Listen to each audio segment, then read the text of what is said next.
Assalamualaikum warahmatullahi wabarakatuh. Bismillahirrahmanirrahim. Ashhadu an la ilaha illallah wa ashhadu anna Muhammad Rasulullah.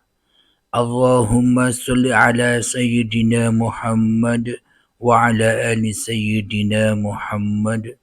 Rabbis rahli sadri wa yassirli amri wahlul 'uqdatam min lisani yafqahu qawli amin. Bismillahirrahmanirrahim. Salam sayangku selalu, salam ta'zimku selalu buat para sahabat-sahabatku tercinta, baik yang ada di dalam ataupun yang ada di luar negeri. Semoga kita selalu senantiasa di dalam lindungan Allah Subhanahu wa taala. Amin ya rabbal alamin. Bismillahirrahmanirrahim. Dalam kitab-kitab sudah masyhur dikatakan bahwa sesungguhnya solat itu adalah induk daripada segala ibadah. Jadi segala ibadah itu induknya di solat. As-salatu imaduddin. Solat adalah tiangnya agama. Jadi solat itulah induk dari segala ibadah. Bila solatnya buruk, maka buruklah solatnya. Di dalam tatanan syariat, bila manusia tidak solat 5 waktu, maka hancur leburlah semua amalnya, percuma dan sia-sia saja. Solawatnya sia-sia, zikirannya sia-sia, amal kebaikannya sia-sia, kedermawanannya sia-sia. Semuanya dilembah kesia-siaan bila tidak sholat 5 waktu. Itu di sisi atau menurut syariatnya. Akan tetapi di sini yang dibahas bukan sholatnya. Karena sholat itu bukan tujuan. Tujuan sholat itu bukan sholatnya. Akan tetapi selama ini kita, ya termasuk saya, di dalam sholat pun kita tidak pernah sholat. Di dalam sholat pun kita tidak ingat Allah. Dan di dalam sholat pun kita hanya ingat harta-harta kita. Di dalam sholat pun kita hanya ingat anak-anak kita. Di dalam sholat pun kita hanya ingat kepada dunia dan segala urusannya. Apakah itu dikatakan sholat? Apakah itu dikatakan induk dari segala induk ibadah? Sedangkan di dalam sholatnya pun kita menemukan kerugian daripada keberuntungan. Apakah itu dikatakan induk-induknya ibadah? Sedangkan kata orang, kata kitab itu bahwa sholat itu adalah induk dari induknya segala ibadah, tidak saya temukan di dalam Al-Quran sebagai dalilnya. Akan tetapi selama ini yang sudah masyhur di kalangan seluruh manusia atau umat Islam bahwa sholat itu induk dari segala induknya ibadah. Jadi bila sholatnya diterima, ya diterima semua amalnya. Akan tetapi bila sholatnya ditolak, ya ditolak semua amalnya. Akan menjadi fitnah. Jadi sholat tapi menyesatkan. Jadi sholat itu bukan tujuan. bahkan akan menyesatkan hati-hati manusia bila manusianya tidak sholat di dalam sholatnya.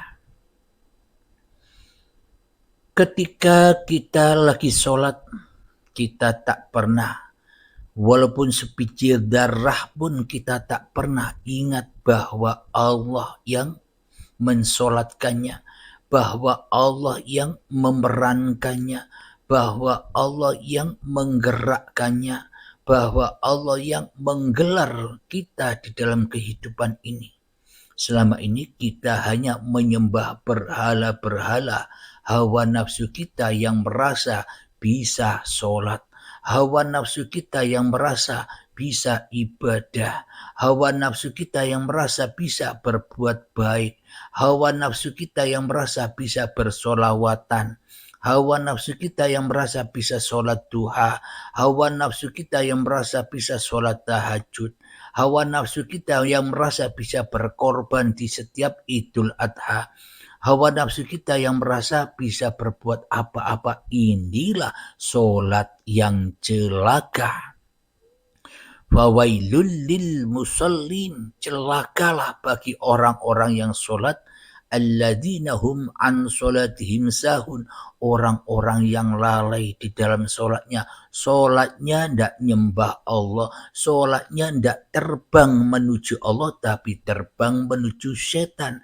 Sholatnya terbang menuju dunia, sholatnya dilakukan hanya karena cita-citanya terkabul, hanya karena agar hidupnya banyak rezekinya, hanya karena ketakutan di dalam kemiskinan kehidupannya, dilakukannya lah sholat agar supaya beruntung di sisi hawa nafsu.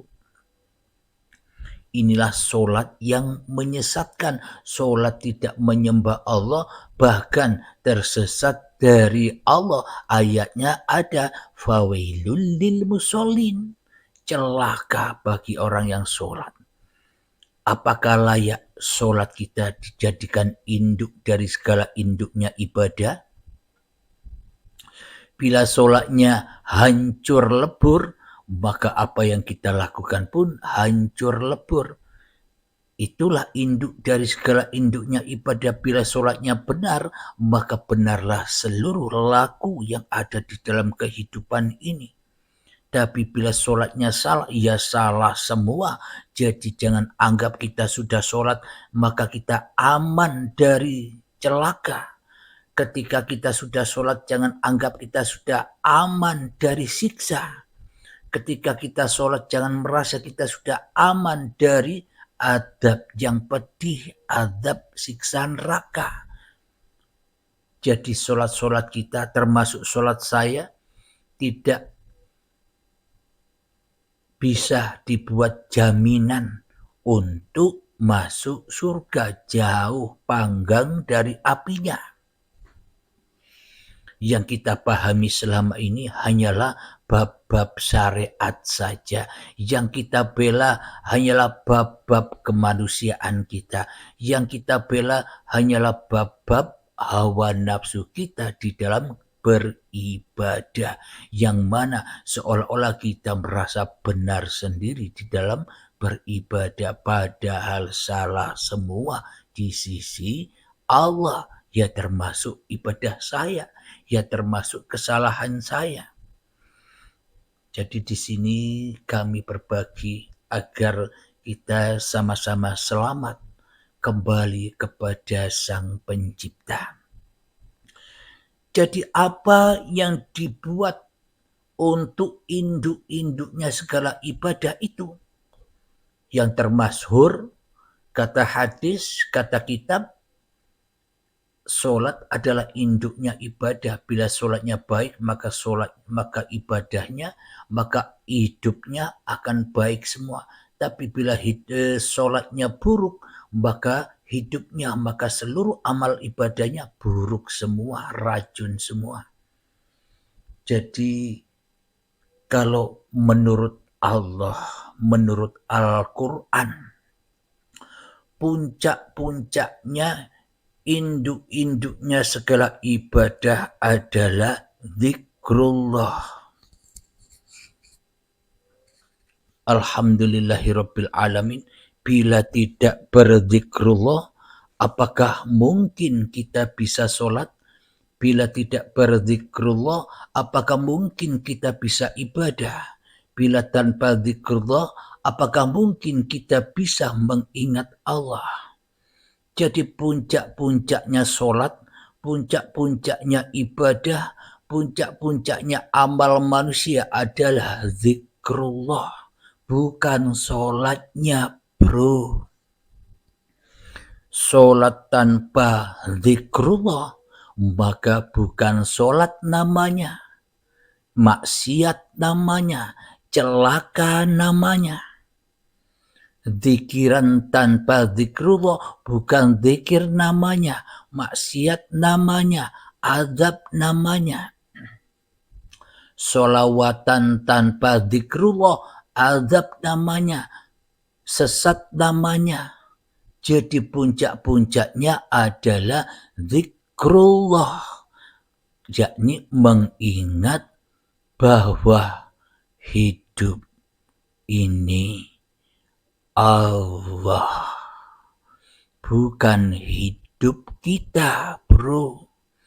Bukan badan kita, bro. Bahkan bukan zikir kita. Tanpa Allah, tanpa uripe Allah, apakah kita bisa zikir? Coba kita hayati. Inilah induk dari induk segala ibadah, yakni zikrullah. Apa buktinya? Afdalul zikri fa'lam annahu la ilaha illallah. Seagung-agungnya zikir di dalam hatimu, tiadakan dirimu di hatimu, bahwa yang ada hanyalah Allah. Itulah induk-induknya segala ibadah menurut Allah, bukan menurut manusia. Kalau menurut manusia kan amal-amalnya yang dikedepankan. Kalau menurut manusia kan sholat-sholat amalia badannya yang dikedepankan, bukan hatinya. Tapi Allah hanya memandang hatinya. Bila hatinya buruk, yakni dikuasai oleh uripe manungsane, ya buruk semua. Akan tetapi bila hatinya suci, yakni sudah kembali kepada uripe Allah, maka seluruh amal akan suci semua. Karena amalnya sudah bukan amal manusianya, tapi af'alnya Allah sendiri. Zatnya Allah sendiri, asma Allah sendiri,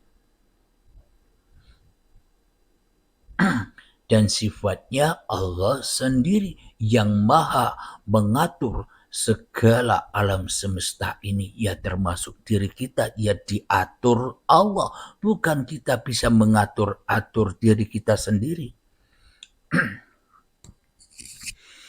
Jadi apalagi bukti bahwa sholat itu hanya menyesatkan manusia bila manusianya tidak zikrullah. Ketika sholat, manusianya yang diingat hanyalah dirinya yang sedang sholat, hanyalah dirinya yang bisa sholat. Sedangkan yang diingat di dalam sholatnya bukan Allah, tapi dunia, perkara-perkara yang selain Allah.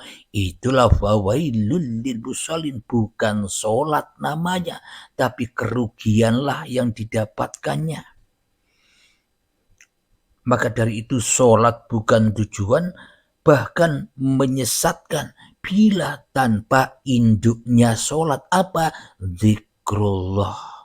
Ketika sholat, zikrullah. Ketika sholawatan, zikrullah. Ketika zikiran, zikrullah. Ketika mandi, zikrullah. Ketika makan, zikrullah. Ketika mengendara, zikrullah. Ketika merokok, zikrullah. Ketika minum kopi, zikrullah. Ketika ke sawah, zikrullah. Maka bila zikrullah yang dikedepankan, induk dari segala induknya amaliyah ibadah kita, maka itulah keberuntungan. Jadi PR-nya adalah awaluddin ma'rifatullah, awalnya ibadah atau awalnya agama, yakni mengenal Allah. Apa sih zikrullah itu? Zikrullah itu yang mengenal Allah. Tanpa kenal Allah, tanpa jumpa Allah, tanpa menyaksikan Allah, tanpa melihat Allah, ya bukan zikrullah namanya. Bagaimana mungkin kita bisa ingat kepada yang kita tidak tahu? Bagaimana mungkin kita bisa berzikir ingat kepada yang belum kita temui? Bagaimana mungkin kita bisa ingat berzikir kepada hal yang asing, hal yang goib, hal yang tidak nyata? Inilah bukti bahwa solat kita sejak akil balik hingga setua ini semuanya kosong solatnya, tersesat solatnya, celaka solatnya, fawailul lil musallin. Ada dalilnya, tidak ngarang sendiri. Maka dari itu agar kita tidak terkena fawailul lil musallin, tidak terkena kecelakaan di dalam sholat-sholat kita, maka yang wajib kita cari dan wajib kita raih induknya atau powernya atau baterainya robot ini. Apa baterainya atau powernya robot ini? Uripe Allah. Itulah zikrullah itu. Bila yang kita sembah hanyalah casing-casing badaniah ini yang bisa sholat, seluruhnya ya celaka. Kenapa? Karena lalai, karena ingkar, karena mensekutukan badan-badan ini dengan uripe Allah. Maka ya selamanya fawailun, celaka di dalam sholatnya dan semua apa yang diamalkannya, ya semua celaka di lembah neraka jahanamnya Allah. Kapan? Ya sekarang, bukan nanti. Kalau neraka jahanamnya manusia kan nanti. Tapi neraka jahanamnya Allah sudah terjadi pada diri kita ketika kita tidak mengenal Tuhan, ketika kita tidak pernah menyaksikan Tuhan. Kenapa? Karena kita belum Islam. Bagaimana mungkin orang bisa sholat? Bagaimana mungkin orang bisa bersolawatan? Bagaimana mungkin orang bisa beribadah, berzikiran, puasa, zakat, haji, namun hatinya masih ingkar kepada Tuhannya, namun hatinya tidak sama dengan hati para nabi dan para rasul, hatinya tidak sama dengan Kanjeng Nabi Muhammad. Muhammad, bukan kamu yang melempar, tapi aku yang melempar. Nah, di sini hati Kanjeng Nabi Muhammad mengedepankan hanya Allah yang wujud, hanya Allah yang hidup, hanya Allah yang bisa memerankan badan-badan Muhammad ini. Inilah imannya para nabi dan para rasul, dan inilah imannya Kanjeng Nabi Muhammad. Sementara yang kita lakukan di syariat-syariat yang kita lakukan niru, ngikuti Kanjeng Nabi Muhammad katanya. Tapi hatinya, imannya ingkar, ikut Fir'aun. Mana mungkin bisa kita menjadi umatnya Nabi Muhammad, sedangkan imannya saja tidak sama, Tuhannya saja beda. Kalau Kanjeng Nabi Muhammad Tuhannya Allah langsung, tapi kalau kita Tuhannya hawa nafsu kita sendiri. Beda Tuhan ya beda syariat, meskipun kelihatannya sama. Syariatnya sholat tapi hakikatnya maksiat di sisi Allah. Tapi bila Kanjeng Nabi Muhammad, jangankan sholat, melempar saja zikrullah. Muhammad, bukan kau yang melempar, tapi aku yang melempar. Itulah sholat. Jadi melempar saja sholat Nabi Muhammad. Berjalan saja sholat, apalagi sholatnya. Jadi sejak bangun tidur sampai tidur lagi Nabi Muhammad sholat terus. duduknya sholat, makannya sholat, minumnya sholat, berkalamnya sholat, semuanya serba sholat. Kenapa? Karena Muhammadnya sudah tak wujud lagi di dalam hatinya, kecuali Tuhannya yang ada di dalam hati Nabi Muhammad. Sehingga Nabi Muhammad tak mampu lagi melempar. Jangankan sholat, melempar saja tak mampu. Inilah iman yang selama ini tenggelam terbelenggu oleh hawa nafsu kita sendiri, ya termasuk saya juga. Mari kita buktikan lagi di dalam Al-Quran. Coba buka di surat Toha ayat yang ke-14. Bismillahirrahmanirrahim. Innani anallah la ilaha illa ana fa'budni wa aqimis sholata li dzikri. Jelas sudah. Yang artinya sungguh aku ini Allah. Tidak ada Tuhan selain aku, maka sembahlah aku dan laksanakanlah sholat untuk mengingat aku. Jadi bukan sholatnya yang menjadi induk-induk dari segala ibadah itu, tapi zikrullah inilah induknya segala ibadah, induknya segala kehidupan, induknya segala zat, induknya segala af'al, induknya segala asma, induknya segala zat sifat asma af'alnya Allah sendiri. Jadi yang dimaksud sholat itu bukan sholat-sholat seperti sholat 5 waktu itu di sisi Allah. Yang dimaksud sholat di sisi Allah itu ingatnya diri kita kepada Allah ketika kita sudah tak ingat lagi kepada diri kita yang ada hanya Allah. Itulah sholat. Seperti hatinya Kanjeng Nabi Muhammad. Muhammad, bukan kamu yang melempar itu, tapi aku yang melempar. Itulah sholat itu. Itulah zikrullah. Itulah induk dari segala induk-induknya ibadah. Bila kita sudah demikian, maka sucilah semua apa yang kita lakukan. Kenapa? Karena bukan kita lagi yang melakukan. Tapi bila kita yang merasa melakukan, maka najis semua. Sholatnya, sholawatannya, zikirnya, ibadahnya, puasanya, zakatnya, semuanya najis. Kenapa? Karena berdiri di dalam agama yang najis, agamanya iblis dan setan, agamanya hawa nafsu yang dikedepankan, zikrun nas yang dikedepankan, zikir kepada Abdul Halimnya, tahu bahwa hanya Abdul Halimnya pelaku seluruh ibadah ini, tahu bahwa diri Abdul Halimnya yang sebagai pelaku sholat-sholat ini, inilah agama yang sesat, inilah zikrun nas itu. Jadi kalau kita memakai power zikrun nas, maka fanahlah, maka hancur leburlah apa yang kita lakukan, sia-sia saja. Jadi maknanya sholat itu bukan induknya ibadah. Sekarang kita sudah tahu. Di sisi Allah loh ya. Kalau di sisi manusia induknya ibadah adalah sholat. Tapi kalau sholatnya tidak zikrullah, sholatnya nyembah dunia, apa itu dikatakan sholat? Maksiat bro.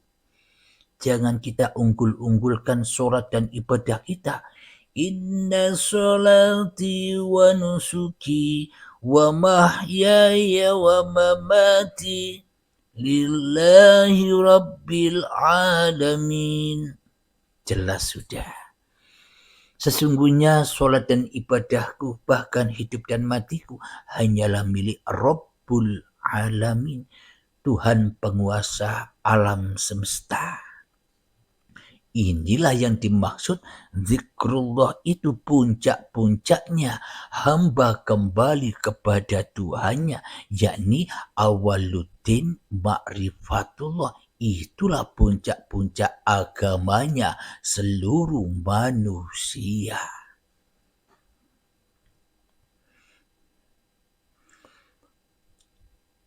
Inilah buktinya bahwa zikir kepada Allah itu maknanya tahu, rela, ridho bahwa hidup ini Allah. Tak ada yang bisa bicara aku. Tak ada yang bisa mengeluarkan huruf aku. Tak ada yang bisa mengeluarkan suara aku. Bila bukan Allah. Bila bukan uripe Allah. Ayo, siapa yang mengatakan Allah itu tanpa huruf dan suara? Ya iblis dan setan. Kenapa? Karena iblis dan setan, karena manusianya yang merasa bisa bersuara dan berhuruf. Kenapa? Karena manusianya masih merasa jadi Tuhan, karena hidup ini masih dibelenggu oleh hidup manusianya, belum terbang bebas melalui baiat menuju Tuhannya. Alhamdulillahirabbil alamin. Sungguh aku ini Allah. Siapa yang bilang? Ya Allah sendiri. Suara Allah sendiri. Hurufnya Allah sendiri. Tidak ada Tuhan selain aku. Maka sembahlah aku dan laksanakanlah sholat untuk mengingat aku. Ini induk dari segala induknya ibadah. Bukan sholatnya. Alhamdulillahirabbil alamin. Jadi mengingat Allah itu adalah ketika kita sudah tak bisa mengingat diri kita lagi. Karena araftu rabbi bi rabbi, hanya Allah yang bisa mengingat Allah. Ketika manusianya sudah lupa dengan kewujudannya, sudah lupa dengan kehidupannya, sudah lupa dengan kekuasaannya karena sudah kembali semua kepada Allah. Inilah yang dimaksud zikrullah. Inilah yang dimaksud innani anallah la ilaha illa ana fa'budni wa aqimis sholata li dzikri. Jadi jangan salah paham. Kalau tanpa bimbingan maka akan salah paham. Kalau kita belajar sendiri, yakni merasa paham, tak ada yang membimbing, sama halnya kita ketika SD, SMP, SMA, dan kuliah, kita tidak pernah masuk ke pendidikan formal, kita hanya beli bukunya, belajar sendiri. Ketika SD belajar sendiri, SMP belajar sendiri, beli bukunya saja, SMA belajar sendiri, beli bukunya saja, kuliah belajar sendiri, beli bukunya saja, sampai kapanpun tak akan pernah diwisuda, sampai kapanpun tak akan pernah bisa lulus. Maka hanya sesat belaka, yakni merasa paham dirinya, akhirnya tidak ada manfaatnya, hanya untuk debat-debatan saja. Belajar tanpa guru, akhirnya iblis dan setannya mengambil alih sebagai mursyid sejati manusianya. Akhirnya manusianya selalu merendah-rendahkan orang lain. Akhirnya manusianya selalu merasa suci sendiri. Manusianya merasa bangga, merasa mulia sendiri, sehingga melihat orang lain gampang merendahkan orang-orang yang tak sederajat dengan dirinya. Inilah karena manusianya belajar dewe tanpa ada gurunya, guru pembimbingnya. Alhamdulillahirabbil alamin. Kita buktikan lagi di dalam surat Al-Ahzab ayat ke-41. Al-Ahzab ayat ke-41. Bismillahirrahmanirrahim. Ya ayyuhalladzina amanu dzkurullaha dzikran katsira. Yang artinya, hai orang-orang yang beriman, berzikirlah kepada Allah. Jadi di sini dalam kurung dengan menyebut nama Allah ini tafsiran manusia. Hai orang-orang beriman, kalau arti yang sebenarnya, hai orang-orang yang beriman, berzikirlah kepada Allah. Ingatlah kepada Allah, bukan menyebut nama Allah. Kalau nyebut nama Allah kan hanya nyebut-nyebut saja. Tapi di dalam hati kita yang ada hanyalah diri kita sendiri. Jauh panggang dari apinya. Hai orang-orang yang beriman, berzikirlah kepada Allah, zikir sebanyak-banyaknya. Maknanya ingatlah bahwa hidup ini Allah dengan ingat sebanyak-banyaknya. Jangan lalai dari itu. Inilah puncak-puncaknya, induk-induknya dari segala ibadah. Bila tak bisa zikir kepada Allah, solatnya hancur. Bila tak bisa ingat kepada Allah, ibadahnya hancur. Bila tak ingat kepada Allah, solawatnya hancur. Bila tak ingat kepada Allah, puasanya batal hancur. Bila tak ingat kepada Allah, haji umrohnya hancur lebur. Kenapa? Karena induknya tidak didapatkan. Karena induknya di dalam hati kita masih iblis dan setan, bukan Allah. Bagaimana mungkin Allah menerima ibadahnya? Bagaimana mungkin Allah bisa menerima solatnya yang tidak menyembah, yang tidak mengingat Allah di dalamnya? Solat dan ibadah kita selama ini kan ingat hanya dengan mengingat hawa nafsu kita, kebutuhan hawa nafsu kita, tujuan hawa nafsu kita, cita-cita hawa nafsu kita yang kita ingat di dalam sholat dan ibadah kita selama ini. Tidak nyembah Allah yang mana mungkin bisa diterima. Tidak ingat Allah yang mana mungkin sampai kepada Allah. Jadi PR saya dan PR kita semua yakni awaluddin ma'rifatullah. Itulah masuk agamanya Allah. Bila sudah masuk ke dalam agamanya Allah, semua apa yang kita lakukan yaitu sholat. Duduk kita sholat, berdiri kita sholat, sholat 5 waktu kita, apalagi ketika ngaji Al-Quran sholat, sholawatan sholat, zikiran sholat, maknanya seluruh apa yang digerakkan itu selalu mengingat bahwa hanya Allah yang berkuasa atas diriku di dalam sholatku, di dalam ibadahku, di dalam sholawatanku, di dalam zikirkanku. Semua hanyalah kehendak Allah. Semua hanyalah peran-perannya Allah. Semua adalah kekuasaan Allah. Namun akan menjadikan hati kita luluh lantak dari kesombongan. Akhirnya jadi malaikat yang selalu suci dari yang selain Allah, tunduk patuh kepada Adam, tunduk patuh kepada ketiadaan kita, karena yang ada hanyalah Allah. Itulah sholat itu. Alhamdulillahirabbil alamin. Jadi memang kita selama ini selalu nyembah diri kita sendiri. Kita pertuhankan sendiri. Apa yang kita lakukan seolah-olah kita yang melakukan. Inilah bukti bahwa kita selama ini telah tersesat jauh dari Allah. Solat kita hanya solat kepada setan. Ibadah kita hanya ibadah kepada setan. Persembahan kita hanya menyembah setan. Zikiran kita hanya ingat setan. Siapa? Inna syaitana lakum aduwwum mubin.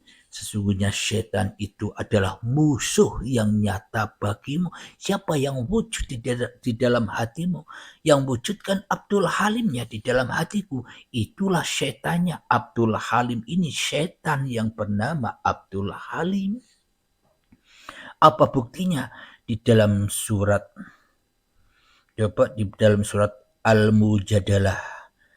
Al-Mujadalah ayat yang ke-19, coba dibuka bersama. Al-Mujadalah ayat yang ke-19.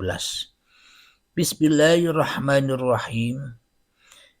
Istahwadha alaihimus syaitanu fa'ansahum dzikrallah. Ulaika hizbus syaitan. Ala inna hizbas syaitanu hizbas syaitani humul khasirun, yang artinya setan telah menguasai mereka lalu menjadikan mereka lupa mengingat Allah.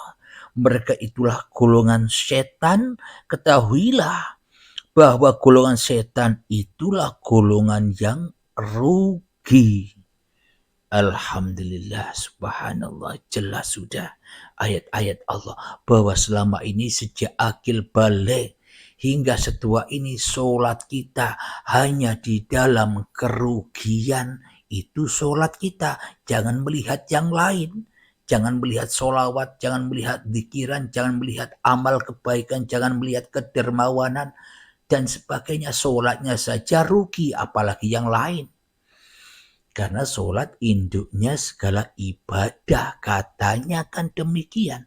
Bahwa bila di dalam sholat yang kita ingat bukan Allah, yakni setan yang selalu melupakan kita dari Allah, maka ya semuanya rugi. Sayang, sungguh sayang. Alhamdulillahirrabbilalamin. Inilah terbukti sudah sholat bukan tujuan, bahkan menyesatkan hati kita dari Allah bila tanpa zikrullah, bila tanpa induknya, powernya sholat, yakni uripe Allah.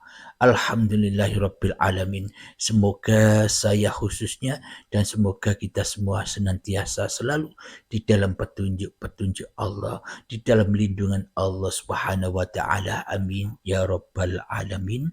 Akhiru kalam. Assalamualaikum warahmatullahi wabarakatuh.